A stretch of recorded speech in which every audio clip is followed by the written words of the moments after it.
Welcome to our special event. Here at the Watkins Museum of History, we recently debuted an exhibit titled Confronting the Past, the Douglas County Community Remembrance Project. This exhibit tells the story of a lynching in 1882 that took the lives of several Black Lawrence residents. And the exhibit also talks about ongoing efforts today to memorialize the victims of that event.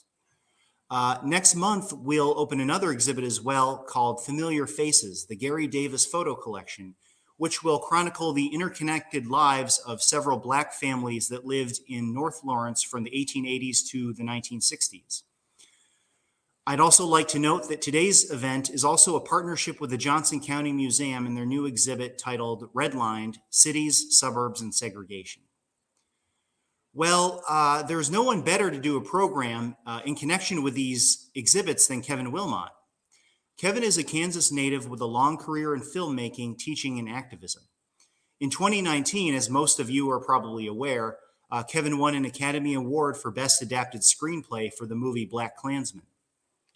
So Kevin, thank you for joining us today. Hey, it's great to be here, Will. Thank you. It's great to have you.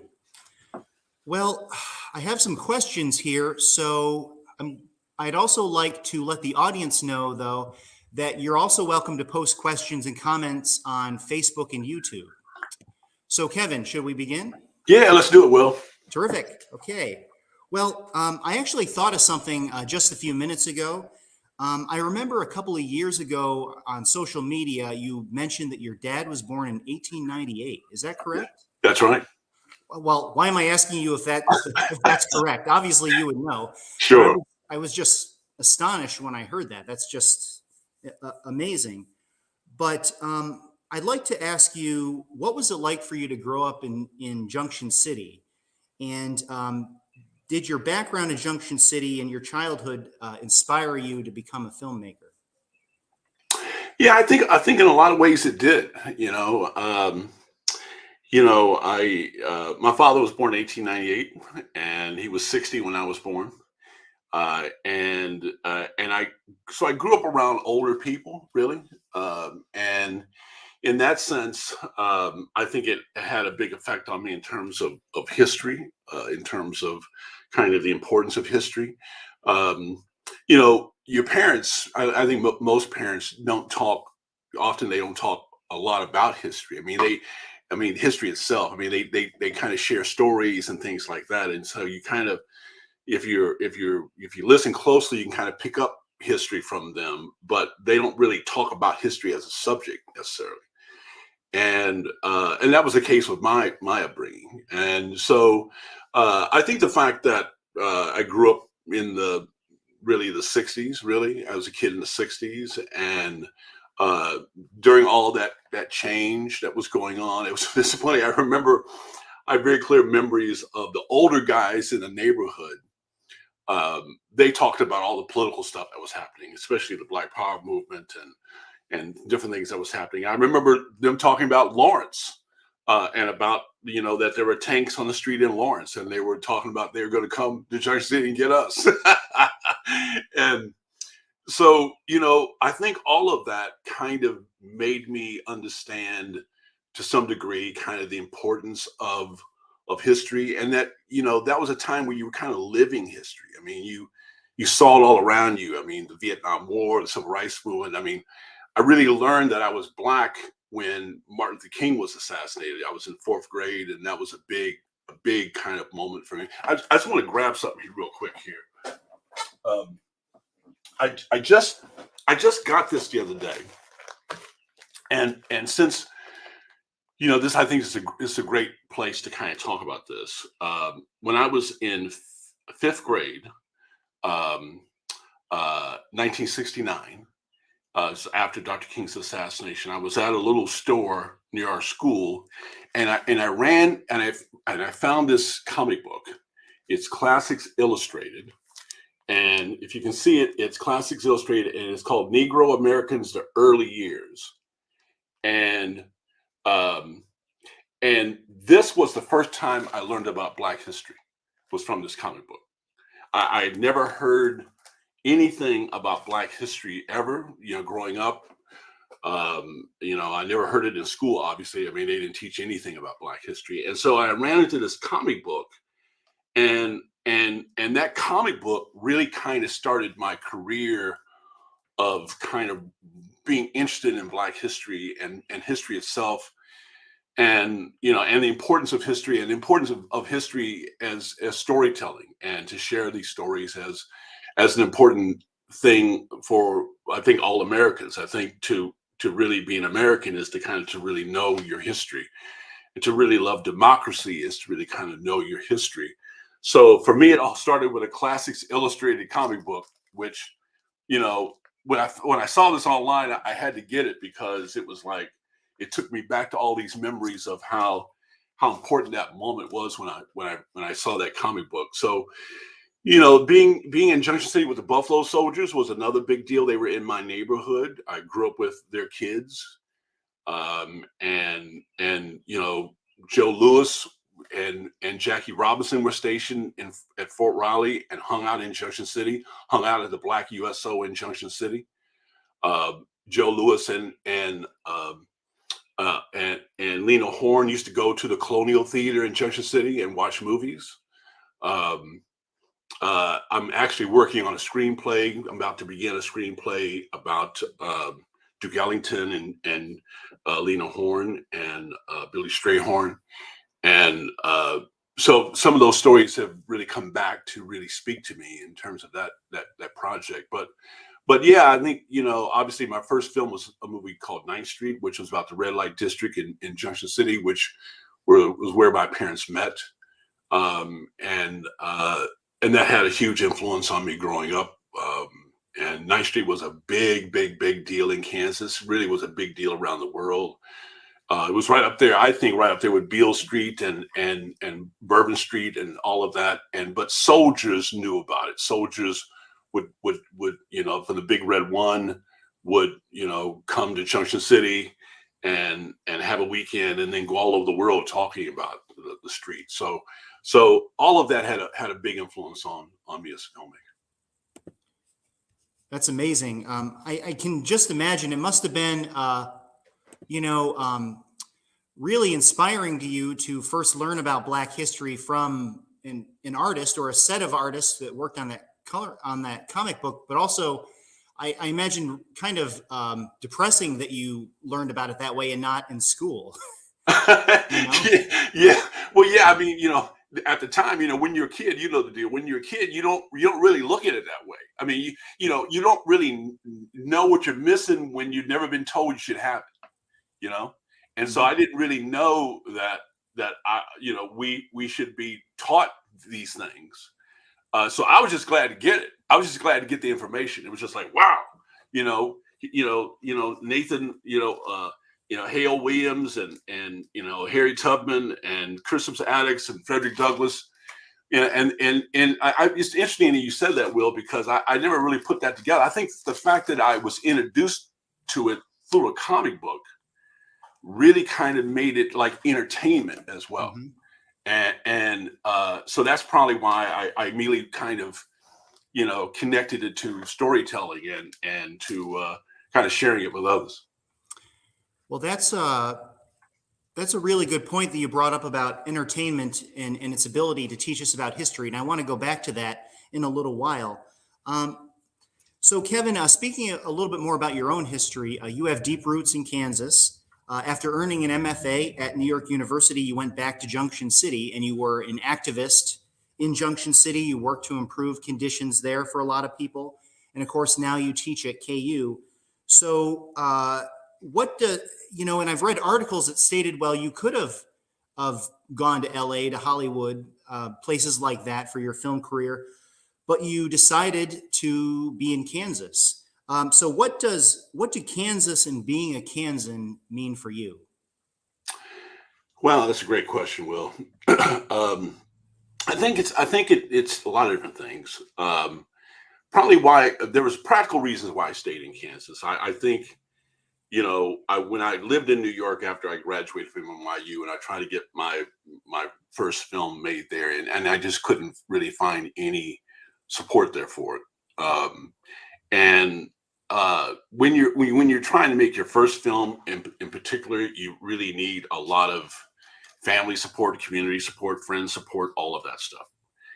And so, I didn't really know anybody in New York, and they did not know what my movie was about. My movie's about Ninth Street. And so that's a Kansas thing. They don't know kind of what that's all about. So, that just made it that much harder to get it started. So that's one of the reasons why I came back to Kansas to make my first film. And then kind of when you make your film, you kind of create a community for yourself, really, and a community of filmmakers and people who kind of support you on what you're trying to do. And that's kind of what happened to me. And in terms of Kansas as kind of what it means to me personally, I think I didn't really realize this until recently. Cindy Cruz from the Topeka Library, she did my family's history, and my father, he was an older guy. He didn't say, he was real quiet. He never said anything. My father was super quiet guy. He's a really beautiful man, but he never even told us what town in Mississippi he was born. And so I didn't know much about his side of the family at all. I knew a little bit about my mother. My mother's from Oklahoma originally. But I learned from Cindy Cruz that there was one of my relatives. His name was Oscar. He fought in the Civil War. I mean, I guess he took one of those deals where you could take someone's place in the Civil War and they gave you like $300 or something like that. I think it was. That is correct. They called it substitution. You could be somebody's substitute who was selected for the draft. Yeah, he was a substitute for another guy. And he took the money, fought in the Civil War, got armly discharged, and then used that money to come to Junction City. Well, actually, I should say the Klan ran him out of, we think it was Georgia, Mississippi area. And the Klan ran him out. I guess he was a preacher and was talking trash, kind of like I do, and was fighting the cause and got in trouble. And they came after him, and he came to Junction City. And I think Junction City, because my father was again older. My father, was going to school there at the turn of the century, and it was an integrated school. So Junction City was kind of uniquely kind of integrated in that sense. And Oscar got a job at the courthouse there in Junction City, and which was a really good job. He was a janitor there, a custodian. And so, my family was with the Hammond family, who lived down the street from us on 10th Street. And I've looked at the census records. I mean, they were some of the first families in Kansas. I mean, in Junction City. And I didn't really realize that until recently. And I think that it was the military and Black folks coming from the South, kind of the early part of that migration. But it was an integrated neighborhood, and it was a very, very intensely integrated neighborhood, which was something I talk a lot about. And in fact, I'm writing a screenplay now about my time of growing up in Junction City. And a big part of that is about how integrated Junction City was. I mean, we were diversity before it was a term, and, I always love to talk about, like, on my block alone, there was a white couple next to us, a white family next to us. And then across the street was a Black and Japanese family, a Black and German family, a white and Japanese family, a Black and Italian family, a Black and German family, a Black and Korean family, a Black and Italian family, a Black and Vietnamese family, a Black and Korean family, a Black and Japanese family, all on one street in a small town in Kansas. Yeah. And the problem is that Junction City did not celebrate it. They allowed American racism to make them feel embarrassed about it, and they didn't celebrate it. And I recently spoke in Junction, and I still don't think they celebrate it nearly as enough, even though America's finally kind of caught up to them a little bit. Yeah.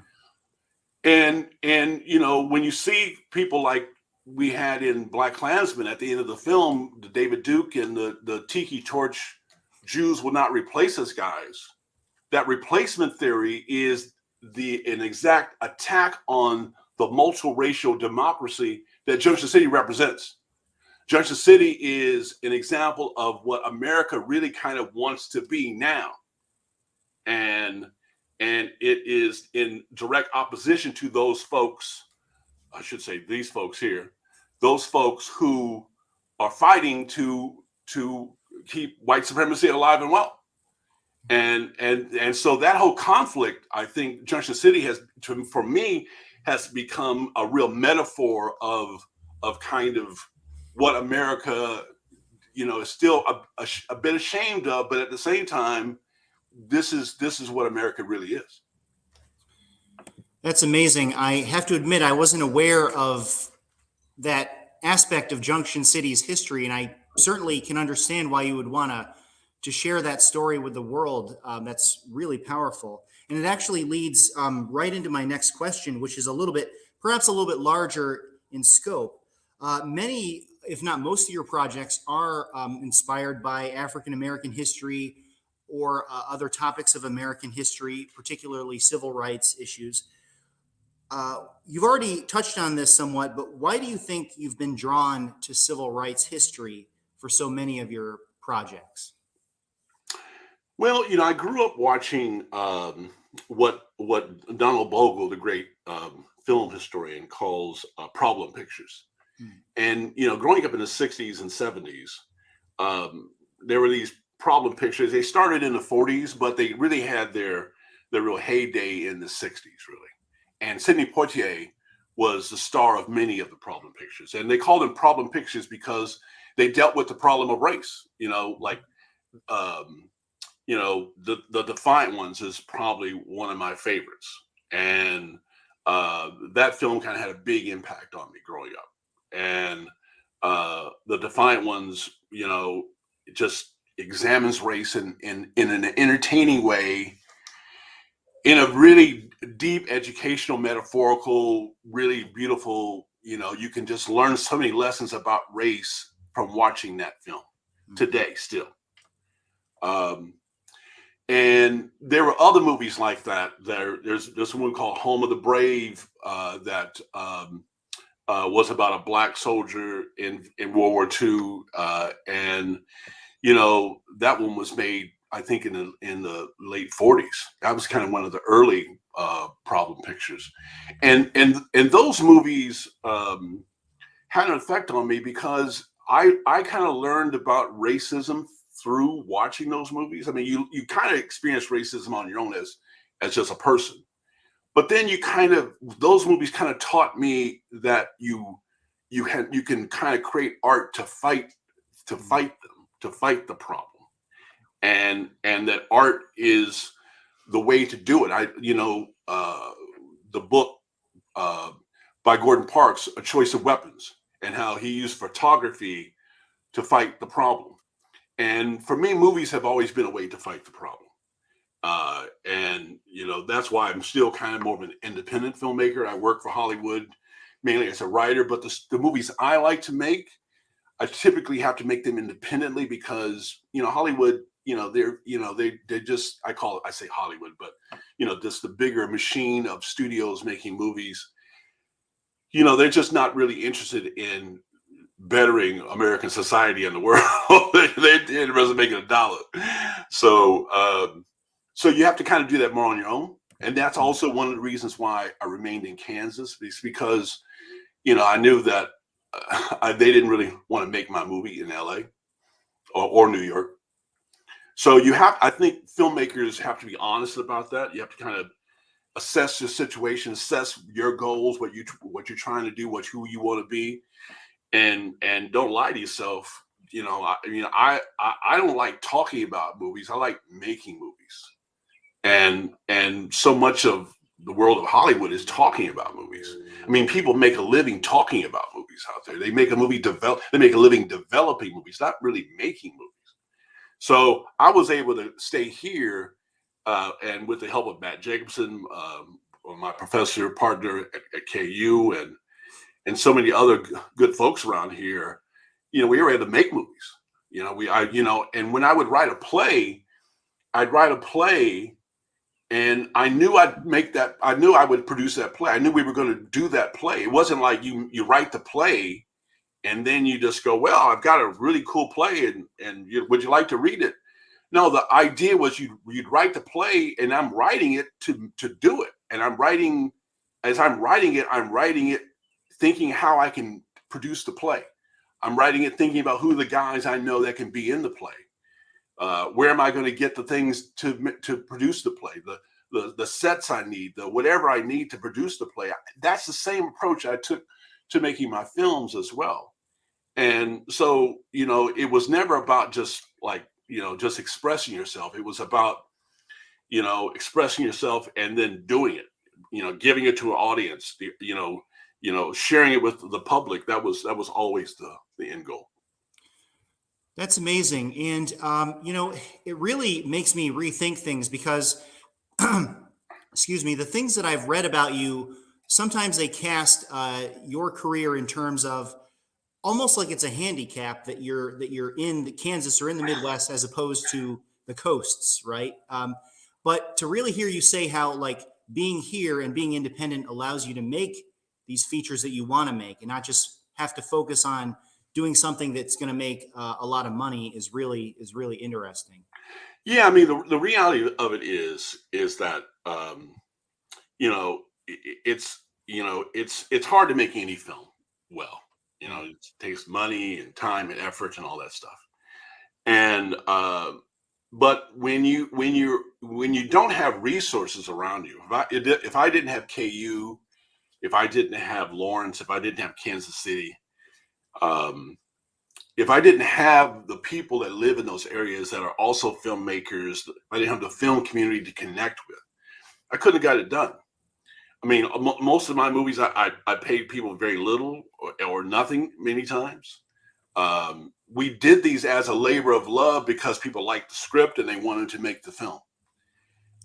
And so we just got the resources we could together and we did it. And I tell my students all the time, you can't get better at being a filmmaker if you're not making films. If you're not writing, if you're not making the film, if you're not producing things, if you're not doing it, you can't get better at it. So you don't get better talking about movies, you get better making movies. And all the movies I made on my own, some of them no budget movies, some of them small budget movies, some of them a little larger budget movies. All of those movies helped me to be a better filmmaker.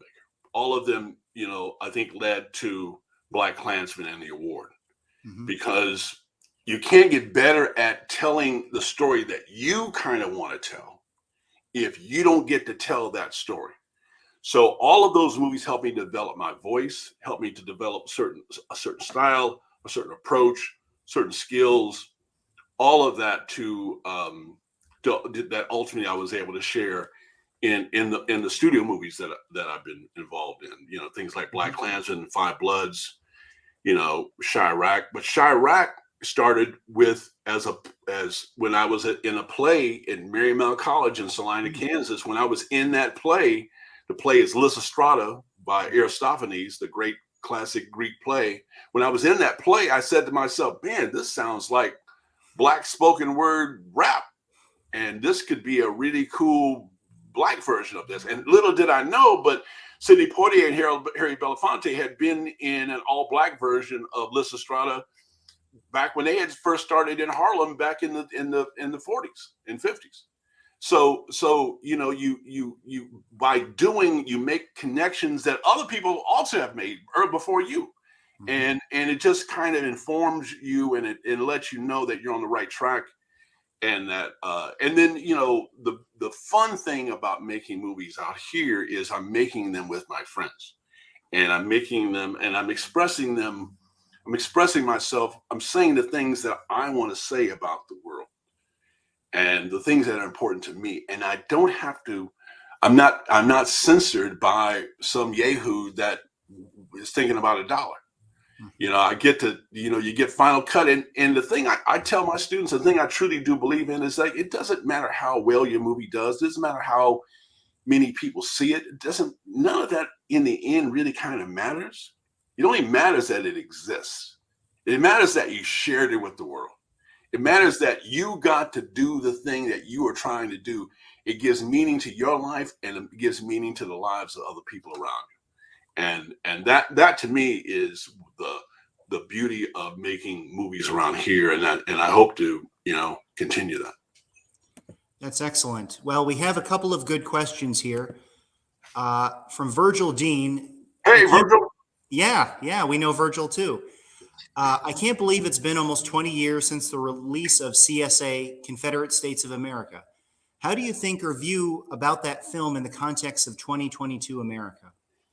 Wow. Yeah. Well, Virgil, it's kind of come back around, hasn't it? For me, making that film, I learned that the South did win the Civil War. And I always use the example of Lawrence as the best example. I mean, because we're the free state. We celebrate the free state here in Lawrence. It's a beautiful part of our history. But after the North wins, KU is segregated.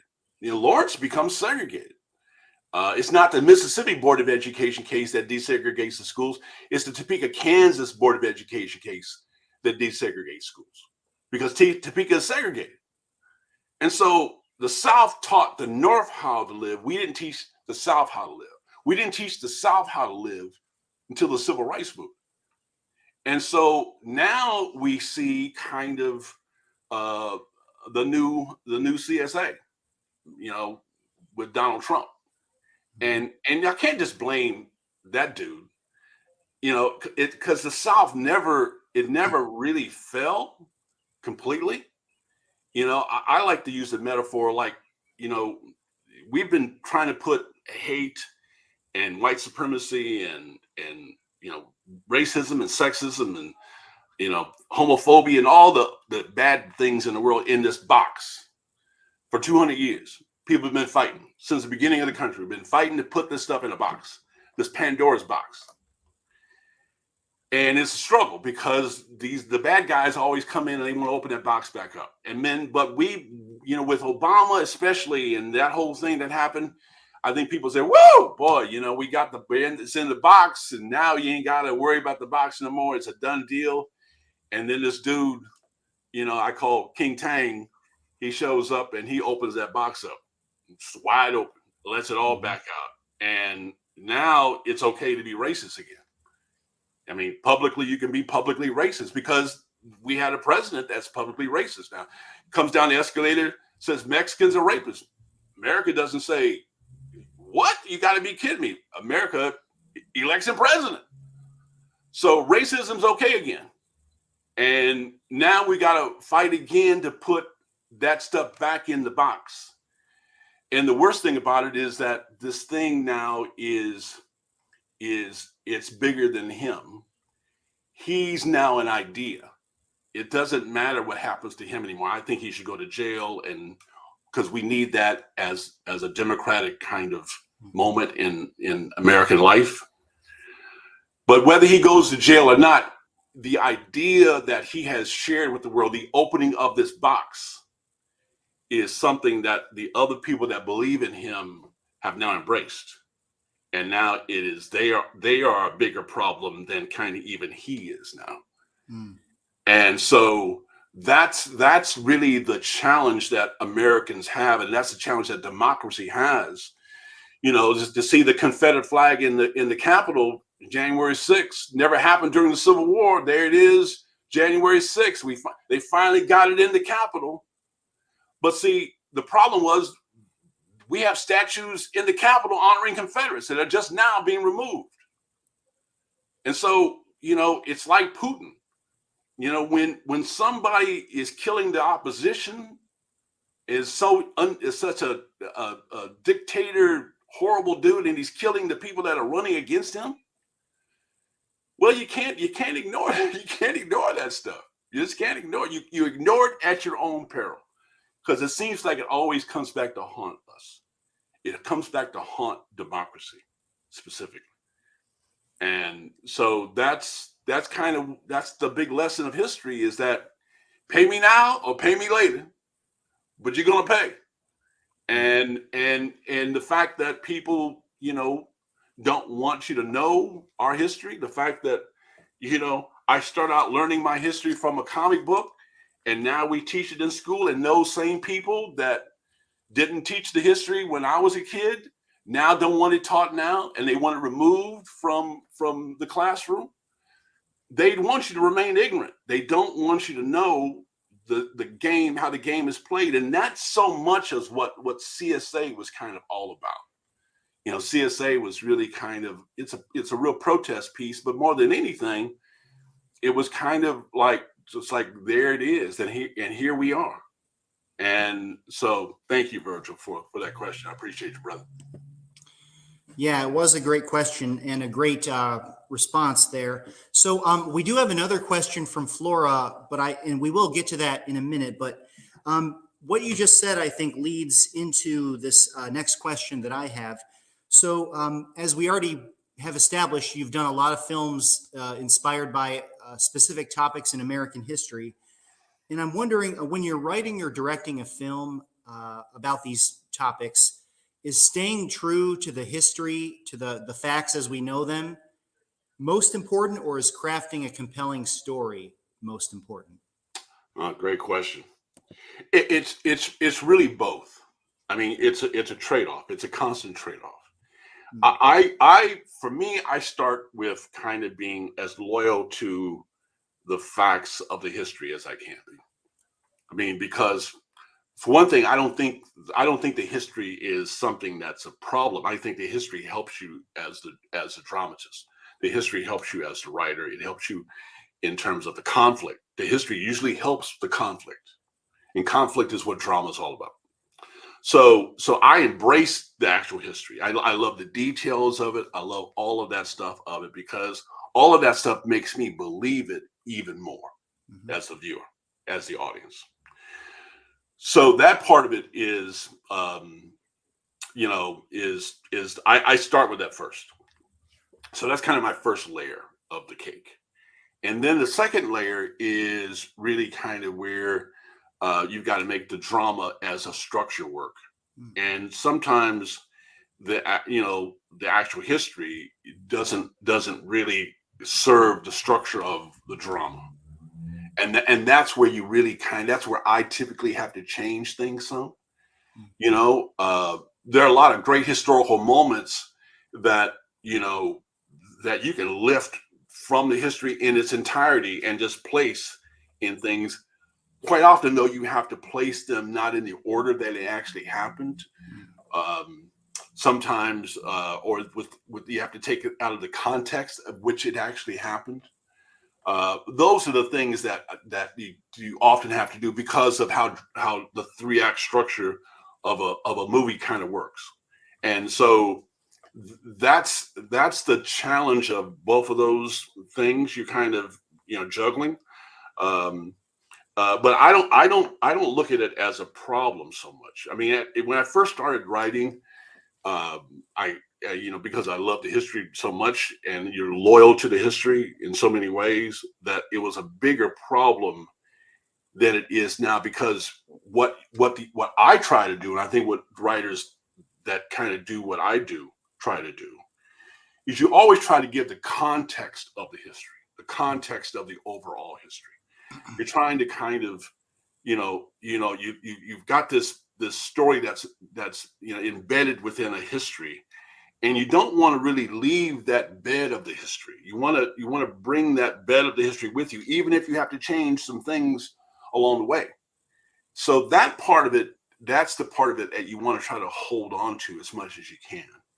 And typically, I think the projects I've been involved in, I can do that. My movie, the 24th here,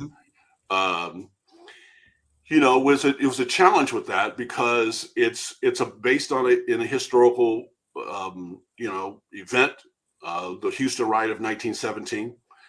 But there are elements to the story, and there are kind of dramatic kind of things that you have to change because of the way movies kind of work.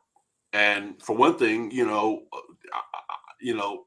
courtroom drama of the Houston riot of 1917. I won't go into all the details of it because it take too much time. But there's a big courtroom element of it. But courtroom stuff can be kind of stagey and staticky and kind of dull a little bit, Mhm. So you have to really kind of be careful with that stuff. And so, there's things like that those kind of choices you have to be real careful about what you choose to show and what you don't choose to show, and what you embrace and what you don't embrace. And so the dramatic choices come out of those things as well, and but overall, that's kind of the way I try to approach it. I try to always kind of do a little bit of both. That's really interesting. And actually, that leads into a couple of questions from the audience. So this one is a little involved, but there's a couple of things that Flora wanted to know. Uh, have you noticed a change in the past decade or so in exercising artistic freedom, whether for better or for worse? Because as she says, art needs patronage. Have you felt the direct impact from an increasingly divided country on your ability to produce films? Well, great question. I think, I always say that Hollywood always follows, it never leads. So what I mean by that is you'll see a Zelensky film. Hopefully, my man, great hero, great leader. Hopefully, he's going to survive. Hopefully, he's going to win, and it'll be a triumphant story. And you'll see that movie once this episode is played out of Ukraine.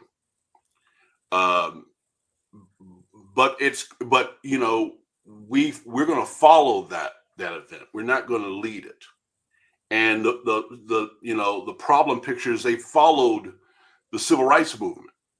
The civil rights movement starts, and problem pictures go, hey, we should kind of tag along with that.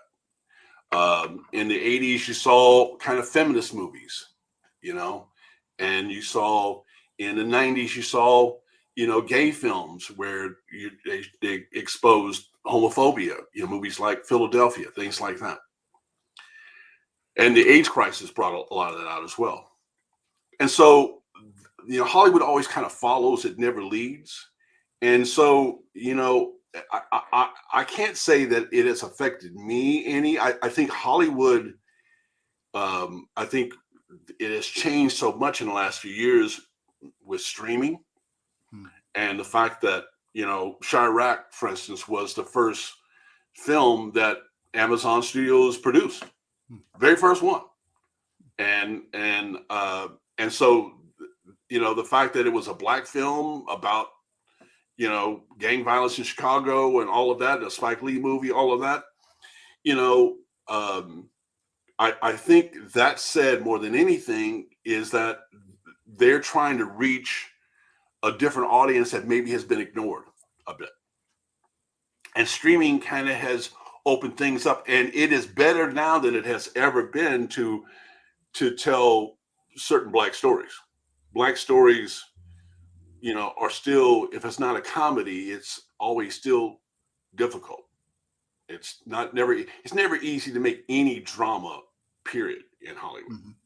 I mean, dramatic stories are always tough to sell. And they typically come out of the studio's interests themselves. They, usually it's connected to a book, something like that, something that makes them feel better about selling. Mhm.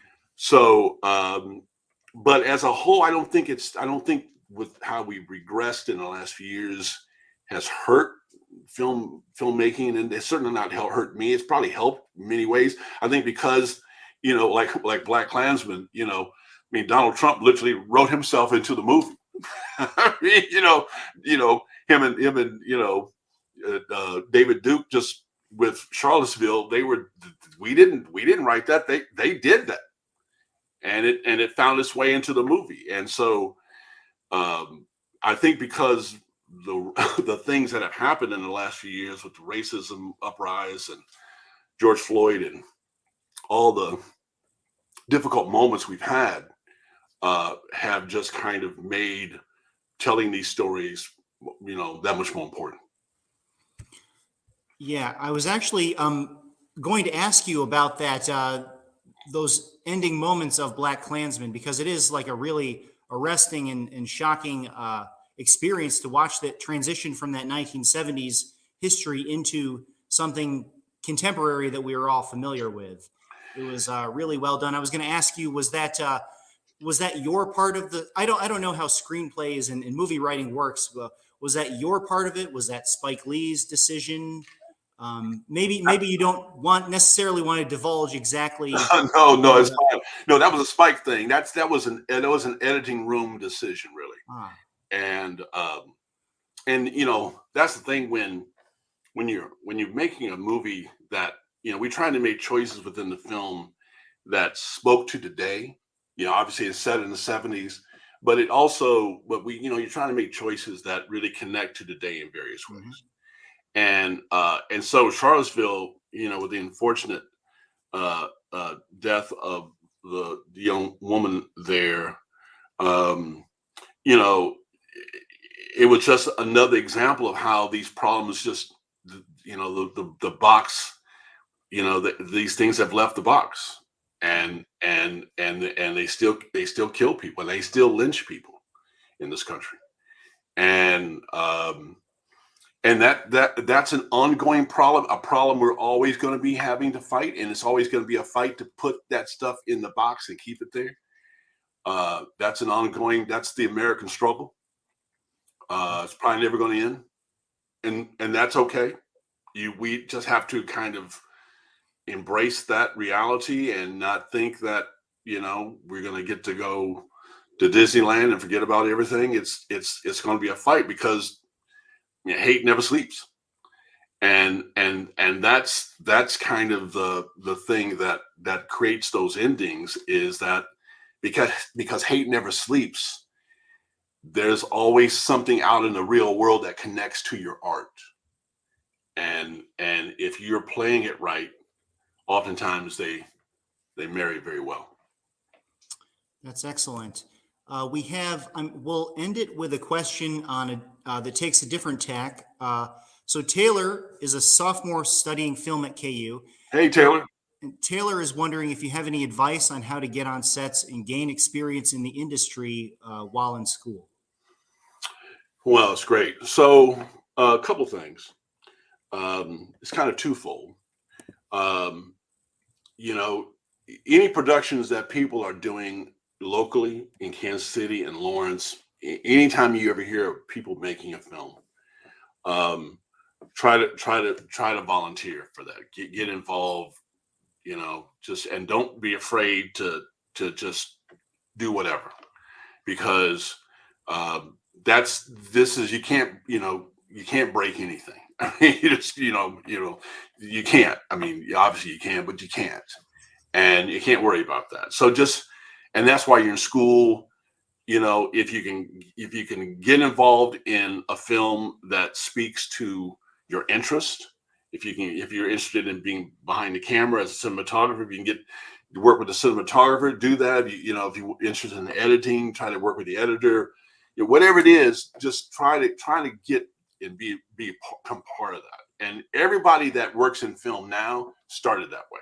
They just got there and they started doing things, and so that's the local world of things, and it's good to start there because you can kind of learn some things and gain some confidence, learn some skills. So then, if you're someplace where they're making a bigger movie, say a studio movie or something like that, the same thing applies. And studio movies love young people with good energy, a willingness to really help, that to really serve the cause of the film. All of that will just get you noticed, and you've got a good strong work ethic. A lot of times people get jobs because they know people, and those people oftentimes don't have a good work ethic. And the fact that you do have a good work ethic and you really try really hard, you get noticed. You get noticed that way. And so, just again, anytime you see a film being made, knock on their door, go to the set, you work as a production assistant, do whatever you can do to just get in and then go from there. And then, amazingly, it's one of the few industries that you can kind of break in that way. And you can, if you work hard, you can kind of earn your way up the ladder in a sense. And as you learn skills in school, then you earn your way that way as well. So, just stay with it. Don't give up. Have fun while you're doing it. If you don't quit, you're going to make it. You can definitely do it, Taylor. That's great advice. Well, Kevin, we're all out of time, unfortunately. So I just want to thank you again for lending some of your time to join us tonight and talk about how you bring to life some of these stories from American history. Hey, thank you, Will. It's always good being with the history, with the Watkins, man. Appreciate it, brother. Yeah, thank you. And I just want to give a big thanks to our audience as well. And we encourage everyone in the area to come to the Watkins Museum and visit our exhibits Confronting the Past and Familiar Faces when it debuts next month, as well as going out to the Johnson County Museum and viewing their exhibit Redlined Cities, Suburbs, and Segregation. So with that, I'll just say goodbye for now. Good night.